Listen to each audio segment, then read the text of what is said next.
Namaste and Jai Hind and welcome to my channel. Today we will be studying about volcanism. Let's start without wasting any time. First of all, I would like to clarify the difference between magma and lava. We all know that how a volcano erupts.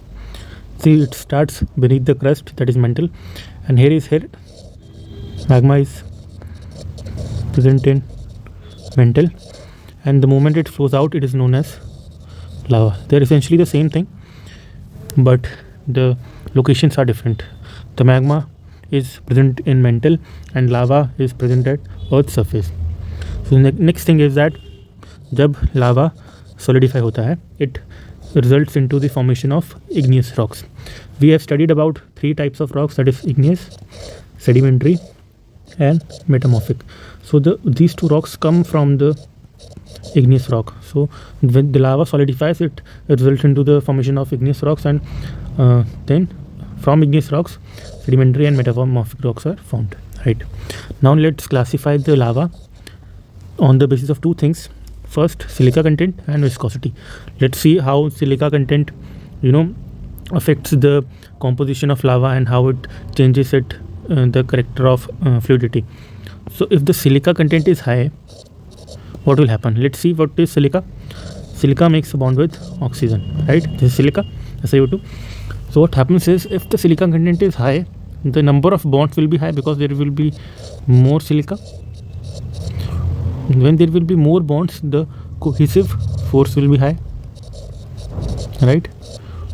If the cohesive force is high, can we say that viscosity will be high, right? Okay, now we have to see what kind of rocks is formed from when the magma has a high silica content. So it turns out that granite is formed from the magma which has high silica content. Why? Because as we all know, if you look at the composition of granite, it has very high silica content. See, that's why the magma with high silica content forms granite, right?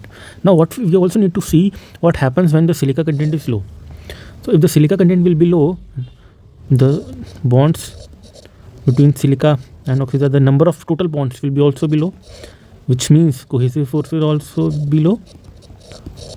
So we can also say that viscosity will be low because the cohesive force is low due to less number of SiO2 bonds formed. Now we see the rock formed from a magma which has low silica content is known as basalt rock. Very important rock. It has, if you look at the composition, it will have low silica content. I want all of you to remember the basics, so we can apply them to learn the type of volcanoes that we will be studying next. See, so I've told you 2 things. If the silica content is high, number of bonds formed will also be high. So the cohesive force will also be high, and as a result, the magma will have a very high viscosity. If the silica content is low, bonds are less in number, cohesive force is less, the viscosity will be low. Now let's study about our main topic, that is the types of volcanoes. The first and the most important one is the shield volcanoes. As the name suggests, it forms a shield. This is point number 1. Second is, it is actually a basaltic lava. So what can we make out from this point? If it is basaltic, we have read that rocks formed basaltic in which magma which has low silica content. So we can say it will have low silica content. Low silica content, less number of silica oxygen bonds, viscosity will also be low, and the slope of the volcano will be gentle. Why? Because the viscosity is low, we can say it will have high fluidity. Both are the same things. Viscosity is low, it means fluidity is high.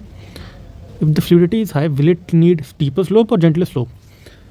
This is a steeper slope, this is a gentler slope. So as it is very fluid, it can obviously go on a gentle slope too.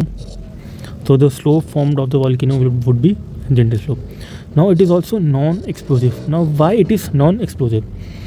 We saw that the viscosity is very low. It means that SiO2 bonds are less in number. So as we also know that in magma there are a lot of gases, right? For example, hydrogen is there, nitrogen is there, few of the gases are also there. So if the silica and oxygen bonds is low and the magma is fluid, the gases will not be trapped in the magma because the bonds are low and it is very thin. The magma is very thin, so gases will escape.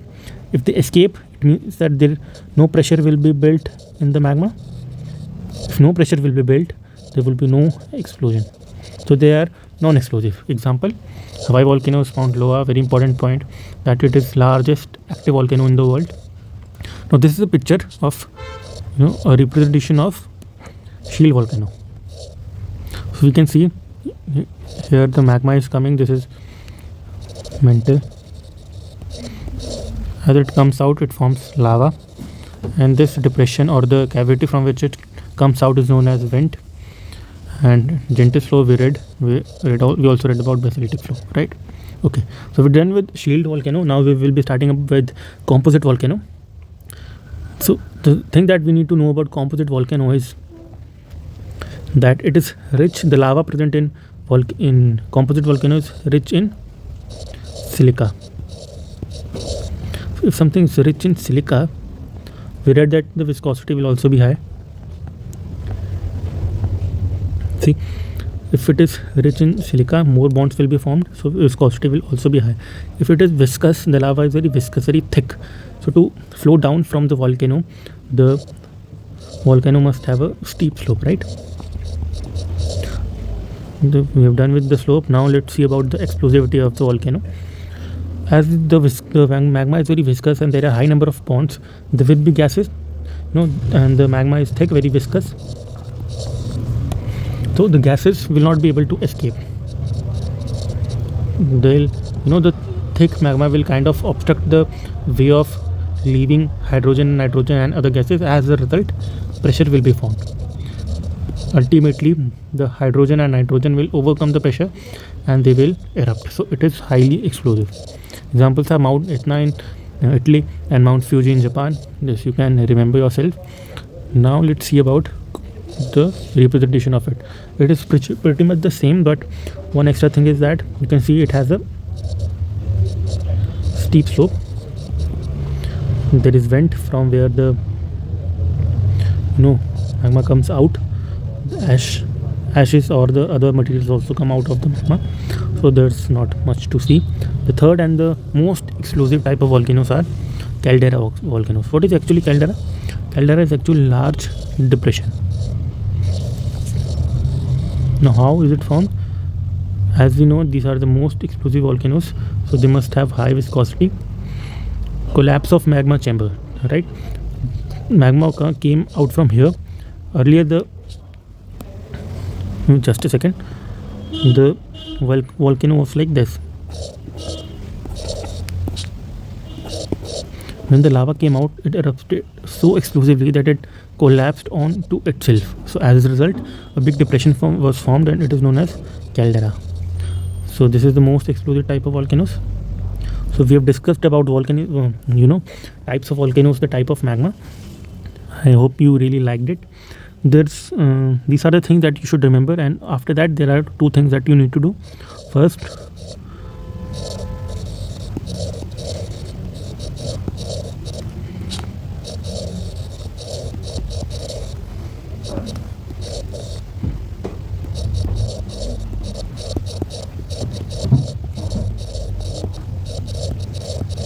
this will help you to comprehensively cover the topic.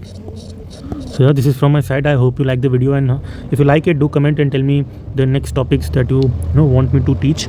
This is also my first time. I'm with time I'll also improve, and if you think there's any mistake or you don't like something about the video, kindly let me know. Happy learning. Jai Hind.